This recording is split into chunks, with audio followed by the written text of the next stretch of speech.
that is why Tanjavur is known as Dharmarajya. And the dignity that flows from this phrase is the dignity most dear to us.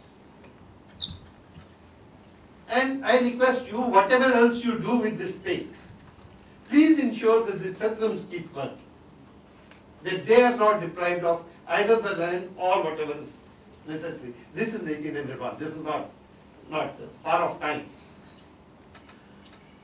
Of course, the instructions from the British are actually repeatedly writing that, in fact, I may not quote, but they're saying that we know that the Indian Rajas are very frugal in their habits. They have no ostentation. But they have one weakness, that they keep on emptying the coffers, which Harshvardhana used to. We will dismiss you. And Purnia actually reduces the what was alienated, revenue alienated, to 1/10 of what they were at the time of the previous king, and which were themselves very, very low.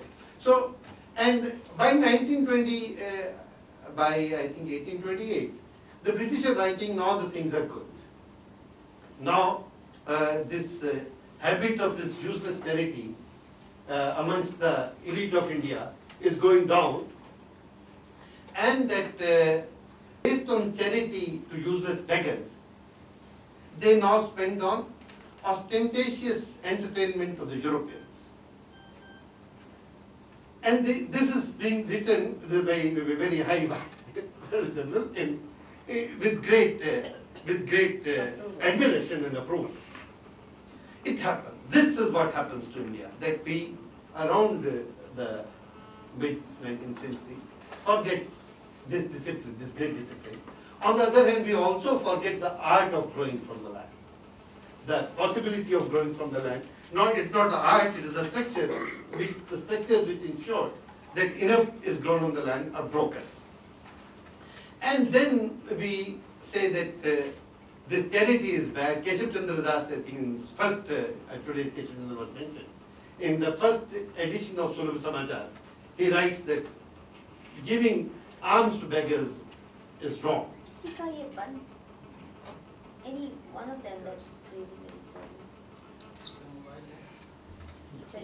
So after that, around 1880, this issue comes again once large-scale hunger cannot be tolerated, large-scale deaths from famine. And then it is said that we'll have to make administrative arrangements to make sure the Standing Commission is set up that make sure. But the Standing Commission says that we have to give food to the hungry in a famine land, but we must never give gratuitous food. Work must be expected.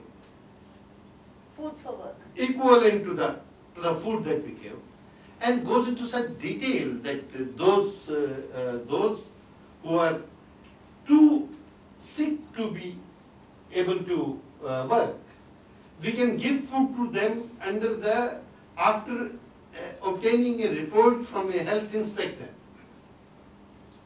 And for the time that the health inspector certifies that he is not fit enough to work, then says that women who for reasons of their parda or whatever cannot come to public places to work, we must give them work at their home. But we must not give food without work.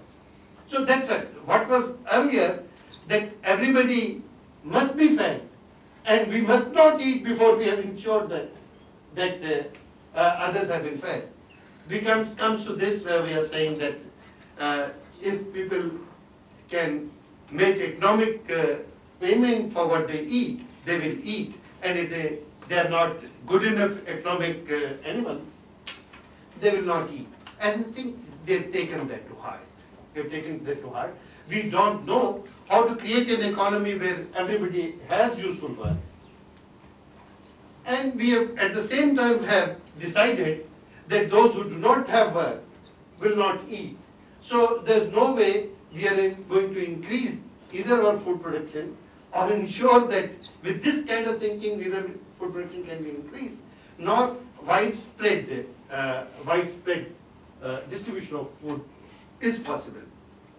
Only one more point I'll make in the middle of this. These institutions of distribution of food, Annadana, the ones I am talking about, the one that Tanjavur Maharaja is talking about, or ones which are talked about in history, are complete institutions. They are taking, they are not saying that we will give you 35 kg for a family in 1 month. They are taking complete care. They are giving food. The purpose is to ensure that nobody is hungry. Nobody is hungry or deprived in any other sense. But we have had also, after that, there was a lack of available food.